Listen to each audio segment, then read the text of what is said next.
সম্মানিত দর্শক, 38 ইঞ্চি বডির কামিজের হাতা কাটিং করে দেখাবো। সর্বপ্রথম এখানে একটা মার্জিন দিয়ে নিতে হবে, 1 ইঞ্চি এক্সট্রা নিতে হবে হাতার মোড়ানোর জন্য। এই দাগে থেকে আমাদের হাতার লম্বাটা নিতে হবে। নেওয়ার পরে সুন্দর করে এইভাবে মার্জিনটা দিয়ে নিব। এভাবে মার্জিনটা দেওয়া হয়ে গেলে এখানে রাউন্ড শেপ দেওয়ার জন্য 3 ইঞ্চি একটা চিহ্ন করতে হবে। 3 ইঞ্চি চিহ্ন করার পরে এখানেও সুন্দর মার্জিন দিয়ে নিতে হবে। এখানে 38 ইঞ্চি বডির জন্য কোনাকুনি 8.5 ইঞ্চি নিয়ে চিহ্ন দেওয়ার পরে 1 ইঞ্চি এক্সট্রা নিতে হবে। হাতার মুখ দেবো 5 ইঞ্চি, 1 ইঞ্চি এক্সট্রা দেওয়ার পরে এরকম শেপ কাট দিয়ে রাউন্ড শেপটা সুন্দরভাবে দিয়ে নিতে হবে।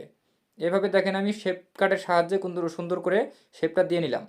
এখানকে বগলের রাউন্ডটা এইভাবে দিতে হবে, দিয়ে সুন্দর করে এখানে কাটিংটা করে নিতে হবে।